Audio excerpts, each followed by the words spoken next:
Well, hello and welcome to the fifth session of our Keep Thriving Wellbeing Conference 2022. My name is Stephen Cook. I'm Head of Policy and Communications at British Safety Council and I'm chairing today.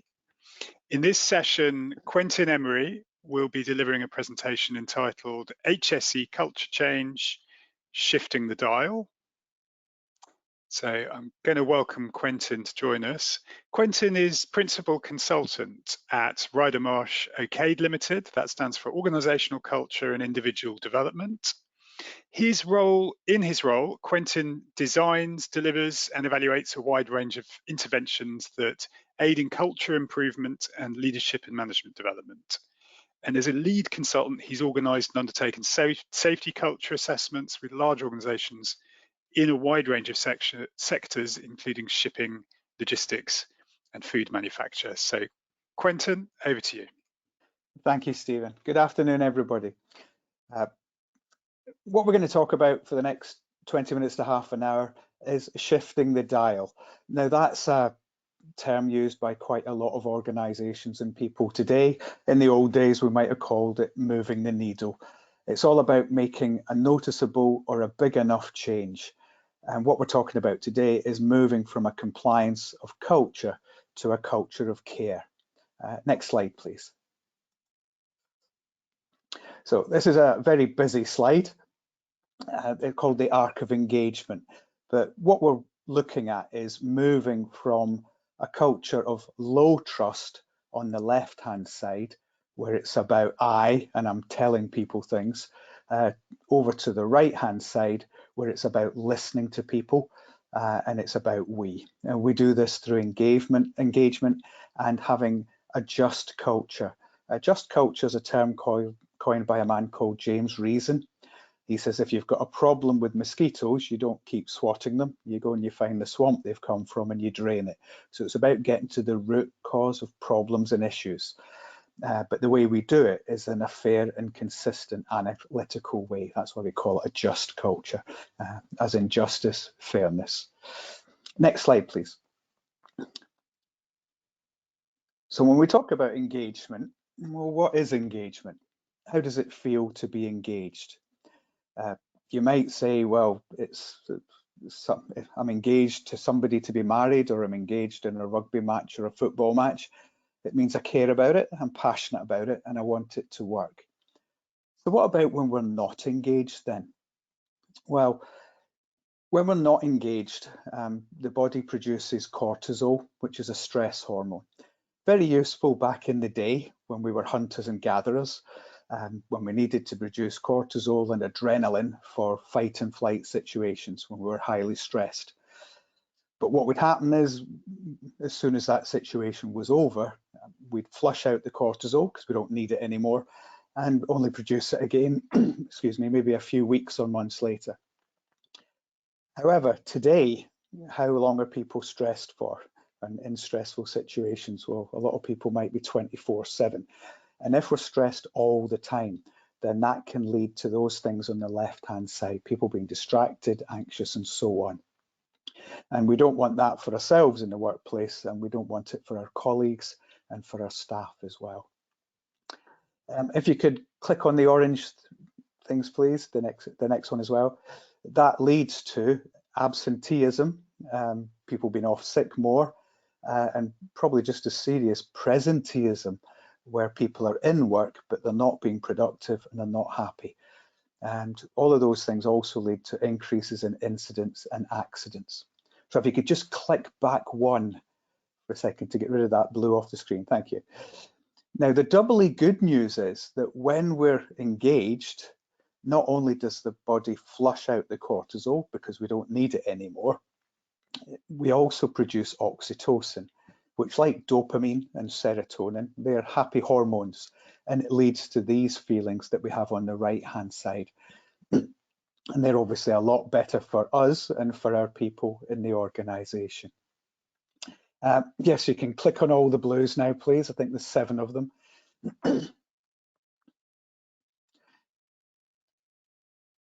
So when you've got engagement, you'll have improvements in all of these things. Safety is improved, quality, well-being, productivity, customer interactions, quality of work, working life, and retention and recruitment of employees as well. When we talk about having a caring environment, first company to talk about is Coca-Cola. They used to have a culture of just get it done. They said, you don't care about us. Then a man you've maybe heard of called Ken Woodward had a very serious accident where he got blinded. The accident cost the company £2.6 million. Afterwards, Coca-Cola decided to start caring about their employees. And what they found was that accidents and absenteeism went down by 40%, but at the same time, productivity went up by 16%. And in terms of well-being, Mars, the well-known chocolate company, they had a well-being program called Mars Be Well, where they brought in a range of initiatives. And again, they found a decrease in absence rates and a decrease in stress-related problems, increases in energy levels, resilience, quality of sleep, and daily productivity. If you can click on the last two, the green on the right, please. You'll also find improvements in sustainability and CSR, and that's where the company will introduce policies that benefit the community and the environment. So if you were going to sell engagement, if you were selling it to the front line, you might talk about some of the things in blue there. If you were selling it to the management, you might talk about the orange, and if you were selling it to the board, you'd probably talk about the things in green there. Next slide, please. So why isn't mental health first aid as successful as we'd hoped? Well, mental health first aiders are doing a great job, but the problem is that we tend to return people to the same culture that stressed them out in the first place. So we're not solving the problems long term. The way that we shift the dial and change the culture is through engagement. Now, a lot of companies say that they do engage with their employees and they do care about them. But in practice, maybe what they're doing isn't that at all. A major rail company that we worked with spent £1 million on new uniforms for all the frontline workers. They looked great, the people hated them. Why? Because the shirts had no pockets. These people don't have suitcases or bags, they carry their offices in their pocket. So things like their phones, their pens, their papers, and other important information for work. So the shirts were useless and people didn't like the uniforms. When the company went back and engaged with them, they came up with a solution that worked, but it obviously costs a lot more than it should. Next slide, please. So transformational leadership in terms of engagement. Here's the result of 20 years of research by the Real World Group. I'll give you a minute to have a look at the 3 outer circles.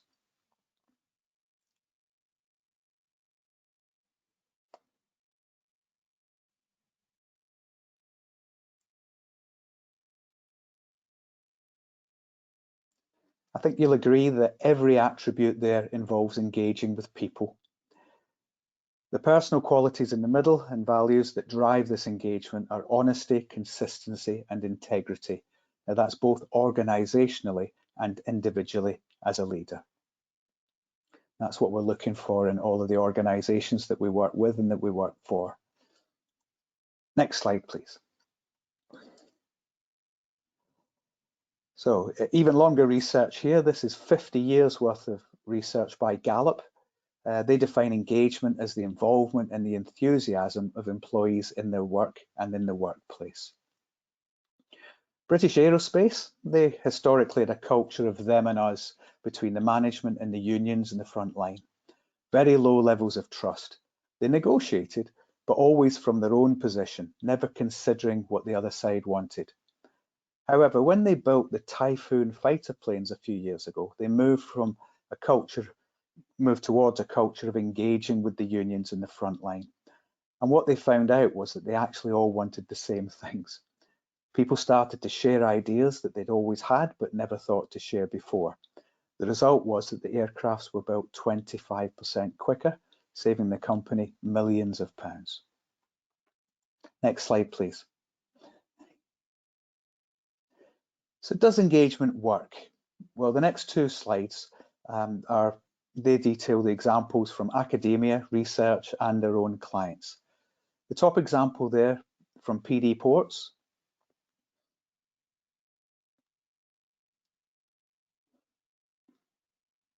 Around about 20 years ago, PD ports, which is ports all the way from Teesside right the way down to Felixstowe, big dangerous environments. 20 years ago, they had 500 lost time incidents a year. That's 500 people that had an accident at work and got injured and couldn't come back in the next day because of that injury. Now that was just on Tees port, just the one port. Now after engaging with their employees and running cultural safety leadership programs with ourselves, they found in 2017 they had 0 lost time incidents anywhere in the company throughout the whole year. And that also turned out to be the most profitable and productive year. And again, back to Gallup for the bottom. Engaged employees take fewer days, unhealthy days off.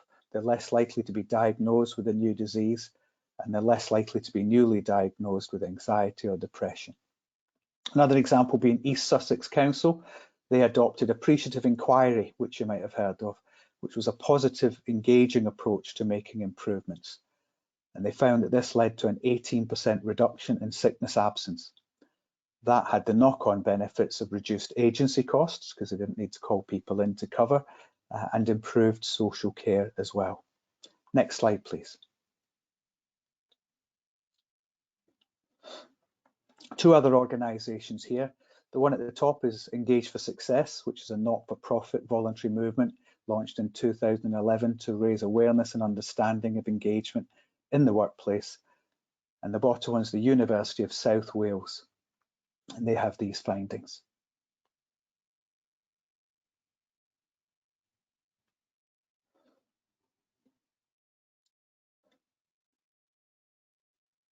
The Department of Health, well, they integrated wellbeing into their policies and daily practices and offered a range of resources, recognising that wellbeing will mean different things to different people. You've probably heard of bikes and bananas.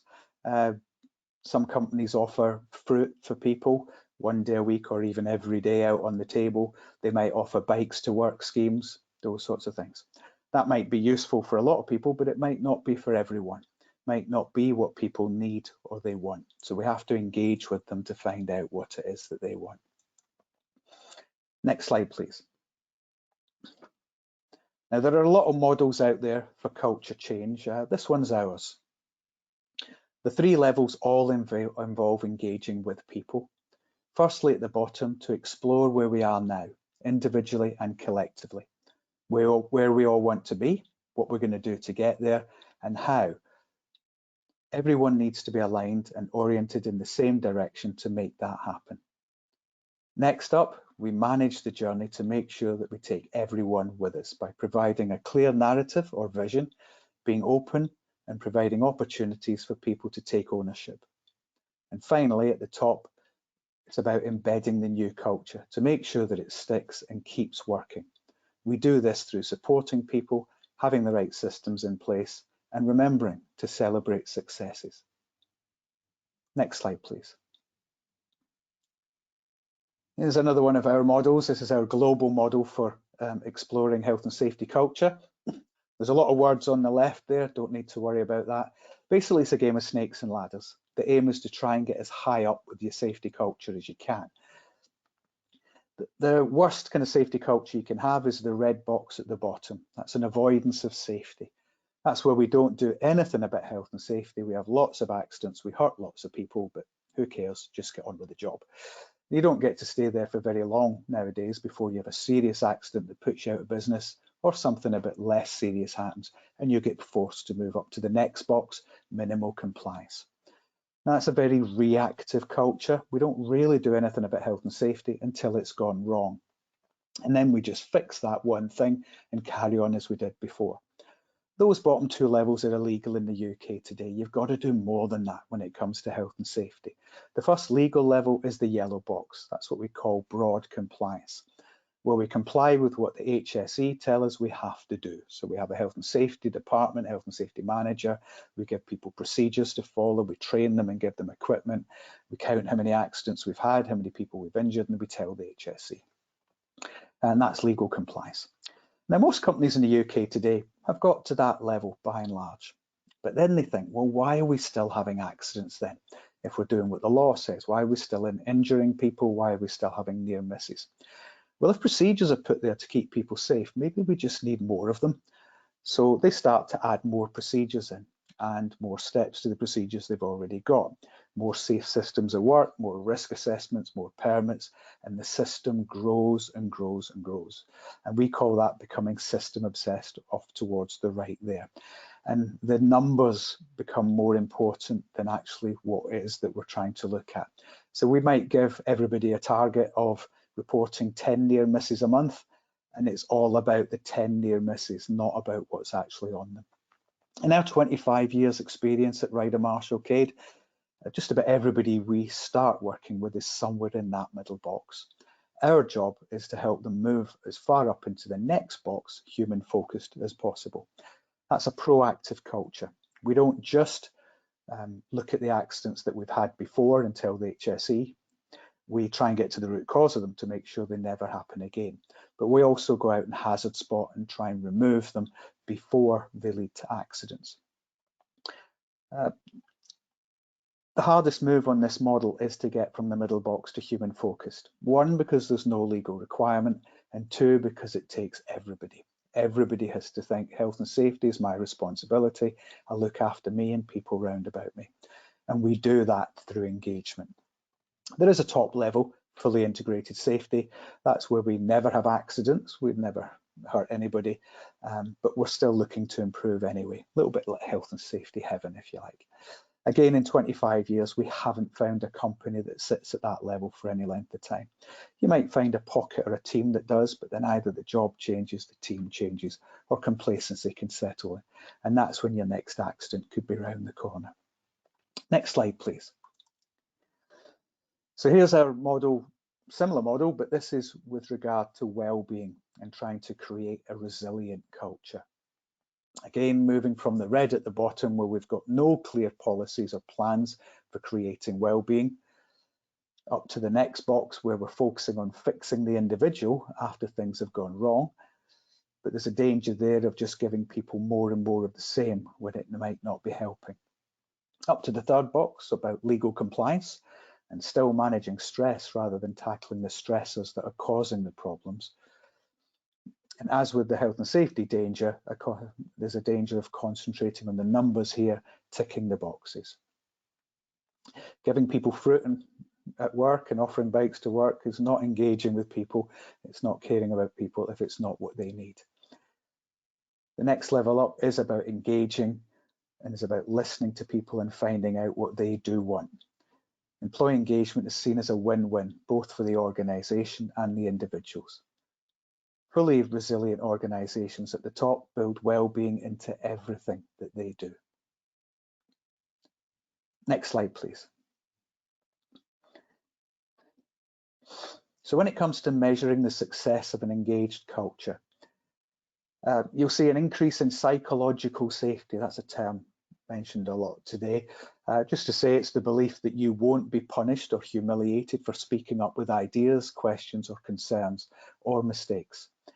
In the organisation, people have to feel that it's safe to talk about safety and that it won't affect their well-being to talk about well-being.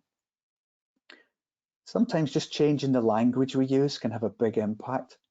So rather than asking people for their safety concerns, we can just ask for concerns. Then people know they can raise anything from productivity to quality, health, well-being, work-life balance, anything else on the agenda. Sharing ideas and innovation. An old story for you now. In the early 1900s, a factory worker at Swan Vesta Match Company went to senior management and told them that he had an idea that could save the business lots of money.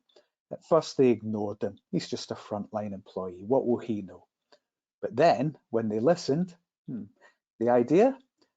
Just to put the sandpaper strike on one side of the matchbox rather than both. It saved the company millions of pounds in production costs. So the people out there do know things. We just need to engage with them and ask them. You'll find people will praise more rather than criticising. It leads to a learning culture rather than a blame one.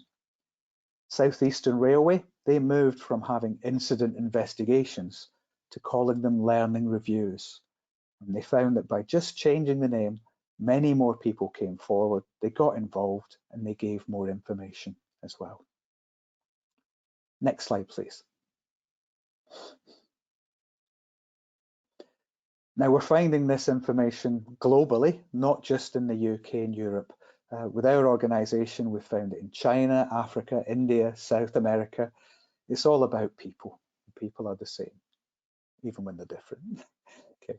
Here are some of the clients who we collaborate with on our EBNI, which stands for Excellent But Never Enough platform, where we all share ideas and best practices to try and change the health and safety and well-being cultures that we all work in.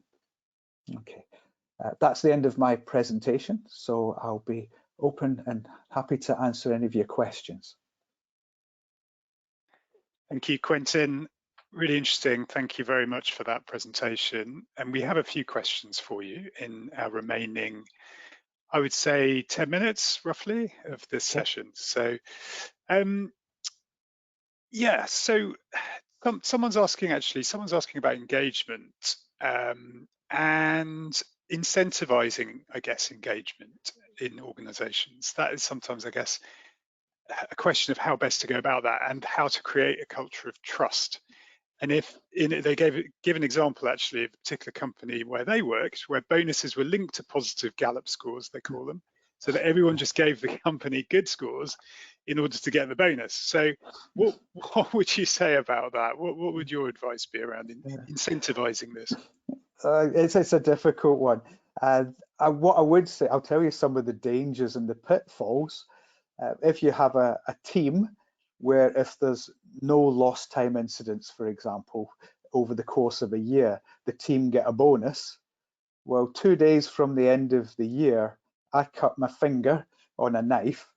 I'll be tempted just to wrap it up and hide it because I don't want to affect the team bonus. So when we give team bonuses, you know, that can drive those sorts of behaviors. And also maybe some of the people on the team didn't deserve the bonus, but they get it as well. So I think we should recognize the people that deserve it at the time for the proactive behaviors that they're doing, whether it's health and safety or well-being. Okay, thank you. And just to sort of unpick a bit more about also managing engagement and encouraging it.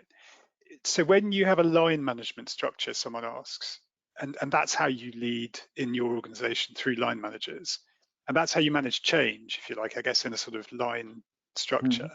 How should, in an organization like that, how should they start to break out of that and create a culture less focused on individual behavior and more on collective engagement? What sort of things can they do? I think for that one, it's about breaking down the them and us. And a lot of the time, like I was saying with British Aerospace, there was a them and us between the management and the front line. We've got to look for opportunities where we can work together on things. Every organisation will be different in terms of how they manage that. Just back to the incentives one again, sometimes a lot of organisations, they will say, oh, we'd like you to give us safety concerns, or we'd like you to raise ideas, give us suggestions. And then what they do is they either put them all in a hat and draw one out every month and give that person an award. Well, that will just drive the numbers then, because if I've got 10 ideas in, I've got a better chance of getting drawn out. It takes a bit more time, effort, and energy to say, well, actually, all the ones that we get over the course of the month, we'll look at them individually and we'll vote on which one we think is the best. Again, it's really important about who votes for it, because if it's the management, then the workers will say, well, you've got favourites. So that's an opportunity where we can work together to actually choose the best ideas and recognise them in the best way. And it might be money that we give people, it might be vouchers, it might be a free breakfast. Again, it's about asking people, what would you like if you got recognised? Okay, this is really interesting, and I think it leads on to our next question actually, which is how would you suggest keeping those sorts of culture or safety discussions and programs, and also things like near-miss reporting, how would you keep them alive and avoid them just become a sort of tick box exercise? After many years in place, you know, these are sort of long-standing Brilliant questions, because that's the sort of stuff I was asked it yesterday when I went to visit a company. We were looking at changing their culture, and they say, yeah, well, this is all great, but what about in a year's time or 2 years' time? How do we keep it going? One of the things we suggest is having, we call them safety improvement teams or safety champions, but if we're talking about well-being, quality, productivity, whatever it might be, let's just call them champions then. So these are people that meet up regularly to discuss ideas and come up with improvements. They will do that brilliantly for probably 9 months, maybe a year. And then they will tend to run out of ideas, and they'll solve problems the way they always solve them, because that's what we tend to do. So then we need to refresh. We say to that person, you're always a champion, even though you're now stepping down from the champions team, but let's have somebody else in with some fresh ideas. So I guess it's about mixing it up and trying different things. Yes, and I think you've just answered someone else's actually, which is how do you keep it going? You know, they find their team are really keen at the start, but actually that sort of dwindles or diminishes as you go. But it's about engaging and keeping the freshness and inventiveness, I guess. Is that what you're saying? I know we've got the Six Nations rugby going on at the moment. Our analogy is that when we work with a company, we throw the ball in the scrum, and they mess about with it and say, well, okay, this is what we want to do with it. It pops back out the scrum, and we pass it to a fly half, who's the next person that's going to run with the ball. That fly half is somebody in the organization who can drive this forward, who can keep it going over a period of time.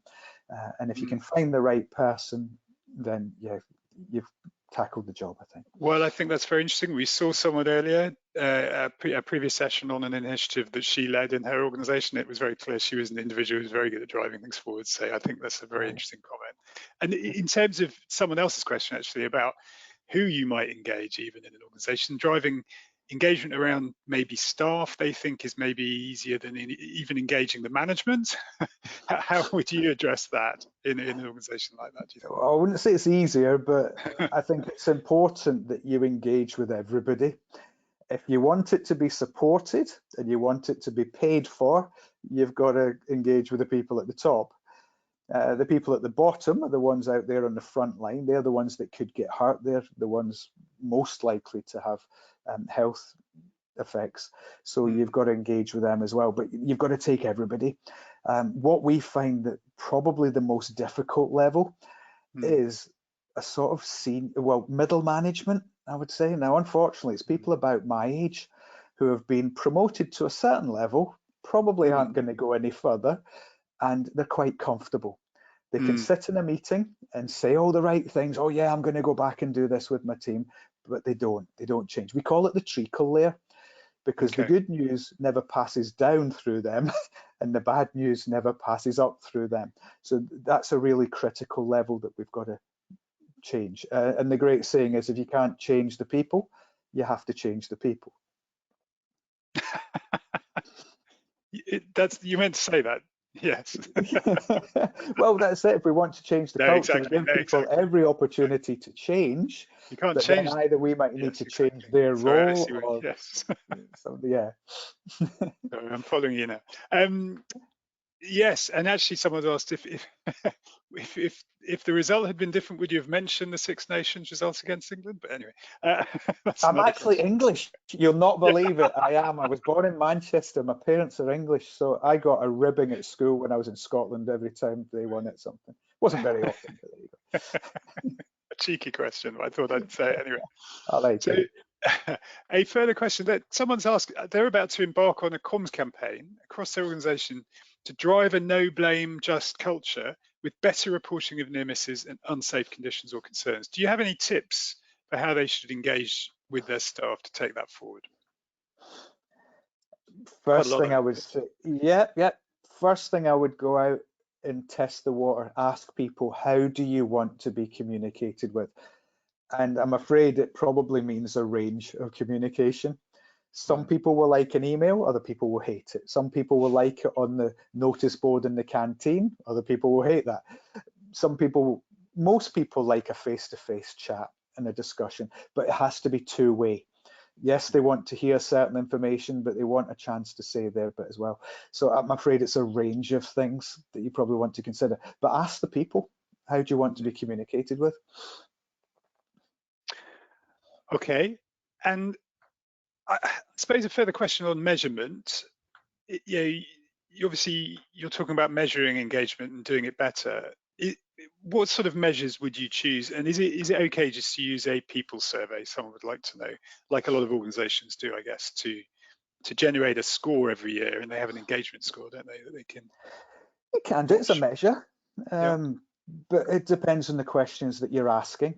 I always find with a paper survey that I don't want to answer that question. I wish you'd asked me something else. And there's not much of a chance to put freehand at the bottom to really give you points of view. And if there is, do people ever really look at it? What we're looking for is proactive measures. So let's say, rather than how many safety conversations are we having, it's what are the results of the safety conversations? How many improvements have we brought in?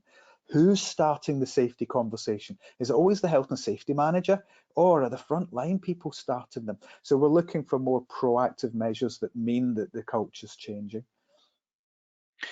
Yeah, and I guess as well, the signs that is happening, and that people may be trusting each other more, are the thing you need to look for. So what should we look for to tell us that change is actually taking place?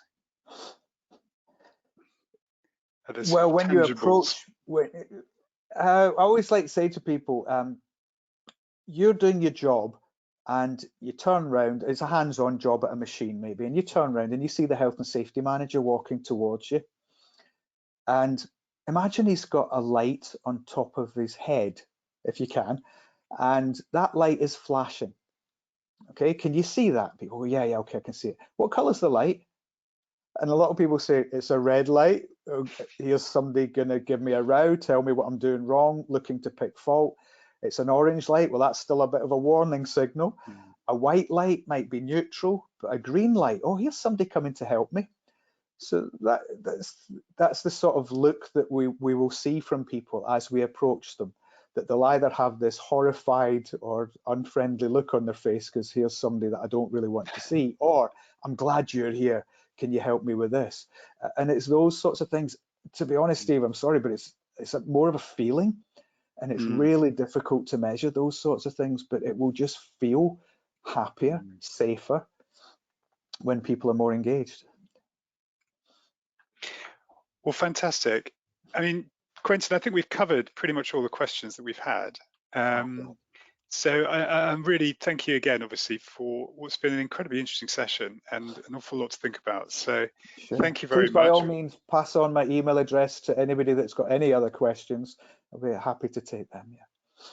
Brilliant. And I think the good news for our audience is that we're finishing slightly this time ahead of schedule, but that's not to say that we won't be back obviously on time, and we have a break as well now, actually. So we're going to have what is going to be more like a 20-minute or so break, coming back at 3 o'clock, and this is another chance for you to make a cup of tea or coffee, isn't it? And just stretch your legs and do something for you and get away from your screen. And obviously on the day we're talking about wellbeing, we're encouraging everyone to do that, rather than maybe even catching up with emails, although I know some people will have to. But we very much look forward to welcoming you back, obviously, for our next session. And that's our 6th session today on good work and good health, what the evidence tells us. That will start at 3 o'clock. We'll say thank you again to Quentin Emery. That was excellent. And please do, obviously, when you rejoin, go to the GoTo event homepage and click on the next session button when it goes blue. So we'll see you again at 3 o'clock. Thank you, everyone.